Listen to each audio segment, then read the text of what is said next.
Happy New Year po dyan sa Pilipinas. Happy 2024. Alam ko po masayang-masaya po tayong lahat, no, na nagse-celebrate ng ating New Year. And also, I would like to greet sa lahat ng mga Kingdom citizen. Kasama po si Pastor Apollo C. Kibuloy. And also sa lahat ng aking mga kapatiran dito sa United States of America. Mamaya pong gabi ay magse-celebrate din po kami. And sa ngayon, mag-vlog muna tayo kahit saglit lang. Dahil gusto nating batiin ang lahat ng mga pinagpalang Kingdom citizen at full-time miracle workers sa Kingdom Nation. Maraming mga pagpapala na ating natanggap sa 2023. So, countless blessings, no? Hindi mabilang na mga blessings, no? At kung mayroong mga kapagsubukan, of course, that's normal. As tao tayo na nabubuhay sa sanlibutan ito.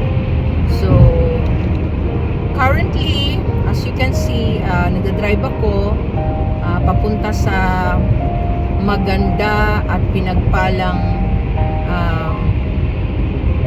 gawain dito sa US ng ministry ni Pastor Apollo at mag-celebrate tayo ng New Year. So, but before that, may mga bagay lang na gusto nating liwanagin, no?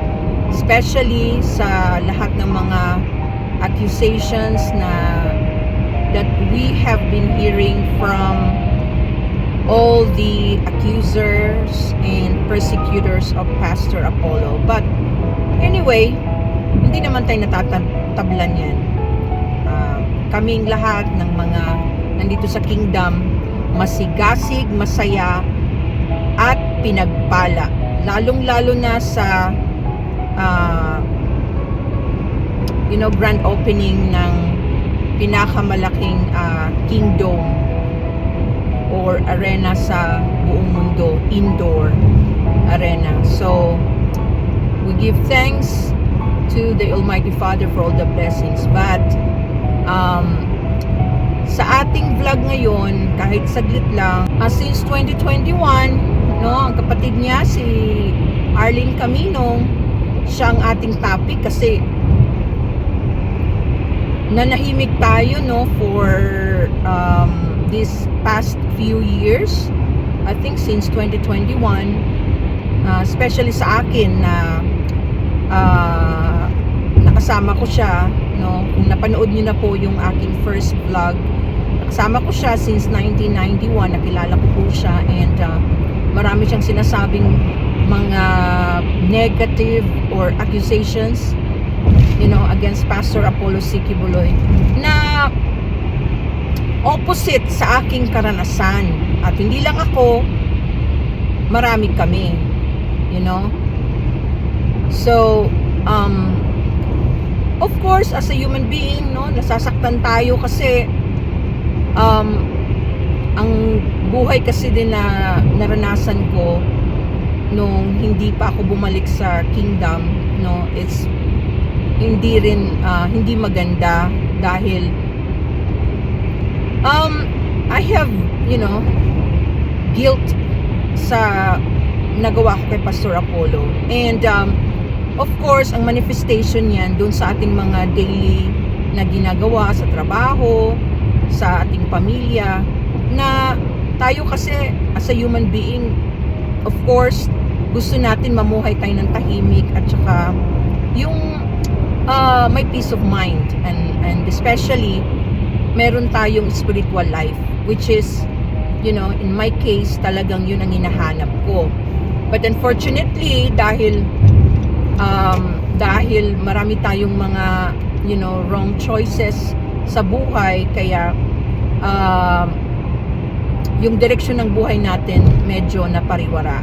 But I am so thankful, I am so grateful dahil talaga hindi ako pinabayaan ng Ama, ng Diyos, and through Pastor Apollo C. Quiboloy, yung buhay ko, binigyan niya ng buhay na puno ng blessings, in all aspects. So, together with my family. So, meron tayong mga situation na hindi natin maiwasan na hinaharap. But, ang pinakamaganda niyan, we have always the power to overcome them. Na without hurting, anybody, or without putting someone down. Gaya na itong ginagawa ni Arlene Caminong Stone. Tama yung sinabi ng kanyang kapatid na si Tring Tormes na sana nanahimik na lang siya dito sa US, or okay naman na siguro yung buhay niya, kagaya na sinasabi niya, nag-aral siya. But I don't know, for some reason, sinong nag-udyok sa kanya na gawin itong mga bagay nito. Samantalang, ito, ma-recall ko lang, 2009, nakita kami niyan sa Texas, Diba, Arlie, nakita tayo sa Texas at sinalubong natin yung New Year of 2010 together. Kasama ng kanyang cousins and families and friends, kasama ng kanyang ex-husband and her firstborn child. Masaya tayo, okay? Nandyan yan sa YouTube yung mga video. So, later, papakita natin yan how yung kailangan nating kailangan ng malaman ng lahat ng mga Kingdom citizen and Filipinos, kung sino ka talaga na nag-akusa ka pastor, kung gaano ka namin kakilala, gaano namin kakilala yung ugali mo, how you handle things, how you handled situation, at ano yung emosyon mo when it comes sa mga bagay-bagay na ating naranasan noon. How you will react, or how you reacted, especially pag pinagsabihan ka na and mayroon ka talagang rebellion lagi sa lahat ng, especially pag alam mo na hindi pabor sa'yo. But anyway, lahat yan, didetalye natin yan sa mga susunod din na vlog. But for now, establish ko lang na tumawag ka bigla na, I think March, April, May, around that time that you called me that you were pregnant with your second child, and then nag-open up ka nga na meron situation dahil merong tanong ang husband mo sa'yo na nagdududa siya if yung pinagbubuntis mong pangalawa was his. So yun mga kaibigan, si Arlene, kasi kailangan nating malaman kung sino ka talaga. Bakit ganun na lang ang galit mo kay pastor, na napakabuting tao ni pastor. Marami pa akong sasabihin, kasi eto ako lang to, but kasama ng aking pamilya at especially ng husband ko. We have imperfections. I admit that. We're human being. We fall and then we get up and then move forward. That's how life is, sa sanlibutan ito. But the important thing is we have a mentor. We have, personally, I have, a person na sa katauhan ni Pastor Apollo C. Quiboloy na talagang nag-guide sa akin all the way. Okay? So, yun, Arlene. Okay? So, yung sabi ni Tring na mga kasinungalingan mo, na sinasabi sa social media, sa YouTube, it's really ridiculous. So, anyway, marami pa tayong expose patungkol sa lahat ng mga accusation mo na hindi yan totoo. Okay? Hindi yan totoo. So, nandito kami at with our love, gusto namin i-depensa si pastor kasi nabigyan kami ng buhay na maganda, you know, in all aspects. Nabigyan kami ng tunay na pag-ibig, you know, kasi temporary lang naman yung buhay natin sa mundong ito eh. You know, sabi nga ng Word of God sa Psalms na 60, we have given 60 and 10 years lang. What is 70 years old? No, mabubuhay ka sa mundong ito, and you know, mas maganda na habang nabubuhay ka, yung ating ginawa no sa kapwa natin ay mga magagandang bagay. Of course, meron tayong mga kamalian, but napaka-importante yung hindi tayo injustice, no, sa kapwa natin, dahil isang araw haharapin natin yan sa hukuman. So, ako talaga, grabe ang enlightenment ko na na-receive kay Pastor and kay Pastor Apollo. Kasi ang hindi lang ang pinaka worst talaga, kasi you are painted, Pastor Apollo, as criminal, na without looking back na sa anong mga nagawa ni Pastor. Kahit man lang may question ka dyan, magagawa ba to ni Pastor? But wala eh, wala kang pakundangan or relentless ka eh. Kasama ng mga lumabas sa kingdom, no? Nung nag-usap tayo nung 2021, kasi na-hurt kasi ito si Arlene Camino Stone, mga kababayan, mga kapatid, kasi napasama siya doon sa listahan na tiniwalag sa kingdom. Kasi meron naman talaga siyang ginawa. So, she called me. Yun nga, umiiyak siya. Yun. Alam ko na hurt ka naman. Totoo mo yung sinabi ni Tring Tring, kapatid mo, na talagang nasaktan ka. Nandyan yung mga text messages. Bakit ka na disfellowship, or na yung ginagawa mo you know, was blasphemous, or ano ba yung mga iba mo pang mga ginagawa. So nagtanong ka sa akin why, then I said I think you have been deceiving people, or sending messages to all the full-time miracle workers, mga manggagawa sa kingdom, and also doon sa mga lumabas ng mga workers sa kingdom. So you want to be their spokesperson, no? Kasi mali nga yung ginagawa nila.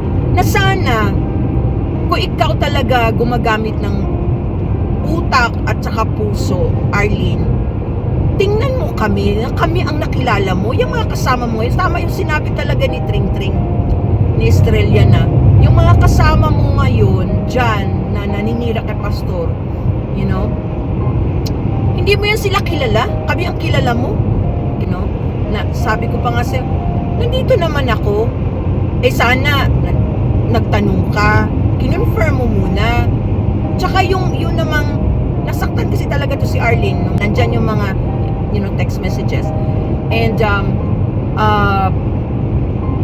sabi ko pa nga sa'yo, of course, malaki ang kingdom nation, marami na mga kingdom citizen, that's our prerogative, the prerogative of the ministry, na mayroong ganyang stand, kasi we have standard here. If mayroong nag-circulate ng mga ganyang paninira, kasi hindi ka palantara nun eh, of course talagang isa-isahin yan. So napasama ka doon, nasaktan ka. Yung sabi ko sa'yo, sana tanong ka sa akin, kasi kung talagang hindi mo yung ginawa sa paninira na nag-circulate from you, yung mga text messages na sinend mo, especially sinabihan mo si yung kapatid mo, no?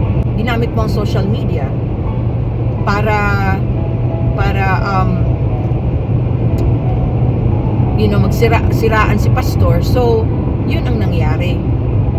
So masakit sa amin, kasi alam mo, kagaya sinabi ko dun sa first vlog ko, that hinahanap ko talaga nung I was outside, para lang sa kaalaman ng lahat, I was outside the ministry from, you know, I got out 2000 and then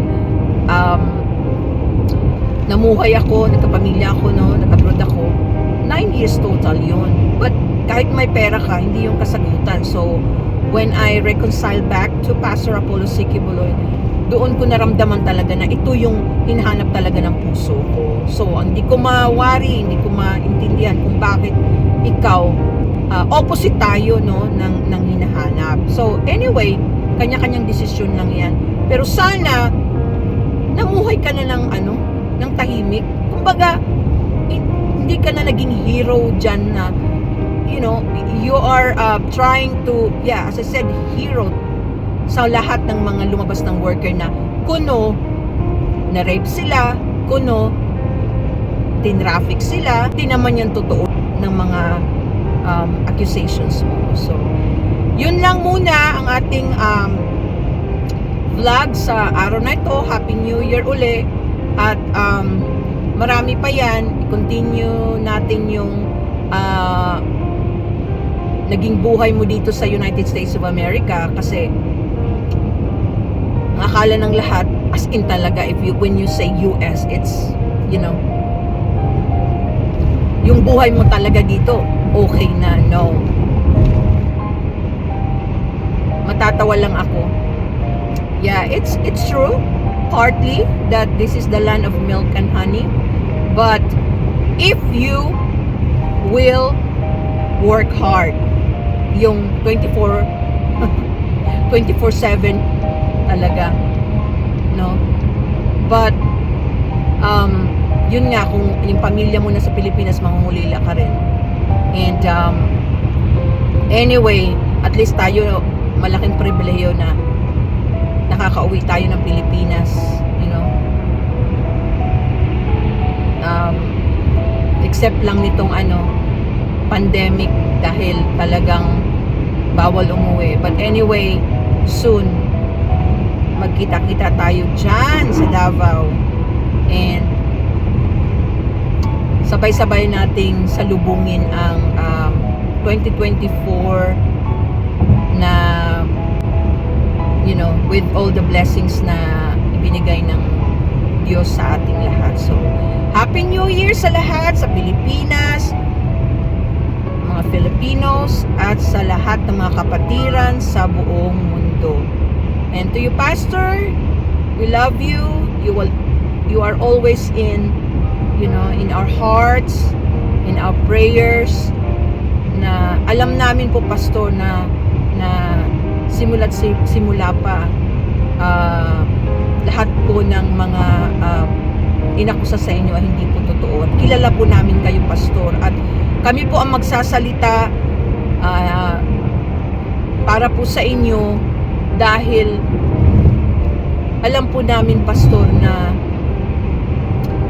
ang lahat ng mga accusations po, ang lahat po ng mga narinig sa social media ay wala pong katotohanan. We love you, Pastor.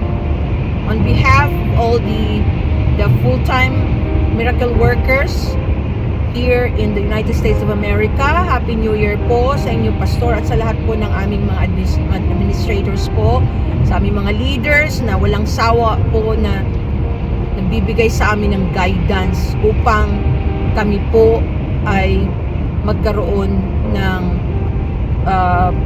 buhay, no, na puno ng pagpapalang espiritual. So once again, Happy New Year po sa ating lahat, and Father bless us all.